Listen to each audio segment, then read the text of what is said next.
Hello everyone. The sweater for my son is almost finished. The only thing that I'm left with now is to finish this neck or collar, whatever you call it in English. Again, I'm not really good with the terminology, but what I usually do is for the neck, I use the same type of elastic, not knit the same way as the sleeves. Even though this looks slightly different, this is only because I used circular needles here and regular needles over here. So with time, it will stretch out and it will look pretty much identical. But for now, what I'm doing here is I knitted the double length of the collar that I wanted, and then I flipped it from the outside in so that I can sew it, literally sew it into the neck. And as you're seeing here, I've done most of this work already. This is very tedious and slow because you need to make sure that you finish every stitch here, and you also need to make sure that it's elastic enough, like here for example, to stretch so that the head goes through this. So I'm doing it very slowly with a lot of painstaking, but it actually looks a lot neater and a lot more kind of balanced than if you just casted off all the stitches somewhere here at the end, and it gives you a lot of elasticity in the neck as well.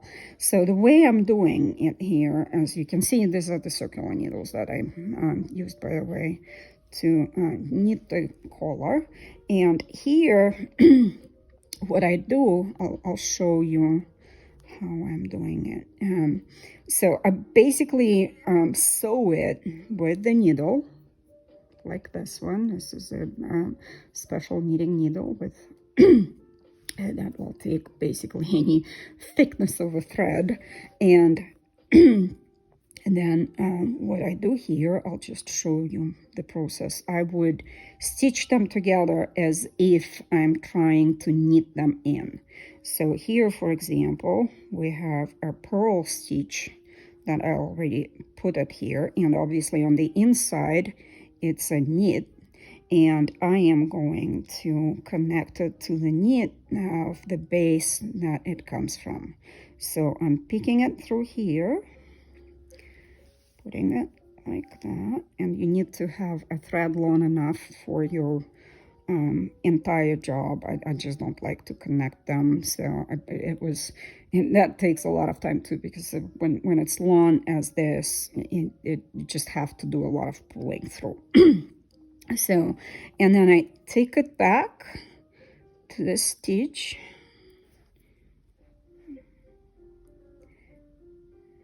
here, and yeah, you need to make sure that there's enough elasticity there, and go into the next one, which is the knit on this side but purl on the inside. And then what I also do is remember I showed you how to cast the stitches for the collar or for any other jobs where you need more stitches than you actually have in the original. So these are all the threads and that I pulled through, and I need to hide them inside. So what I do usually is just take this stitch at the base, this is a purl, and pull it through and connect, and together with that extra thread, and that way it goes inside and it's not as untidy as it could have been. So I'm doing this again and picking the next stitch and letting them both off the needle, and then do this on the other base. So just need to make sure that everything is at the right space. Okay. sorry. Pull my camera here. And just continue like that until you get tired.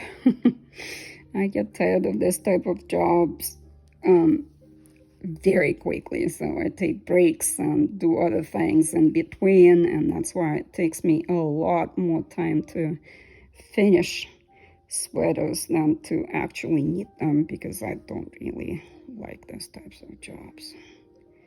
But I hope you get the idea, and once I'm done, I'll show the finished product with all the things that are tucked away and look really, really neatly and beautifully done. See, there's still enough elasticity here, and it just looks, this is what it will look like on the at the front. This is the front of the sweater, so it's all really nice and stretchy enough to put the head through. All right, so as you can see, this is slow and really tedious, so I'll just leave you guys here and then show you the finished product once it's done. Thanks for watching.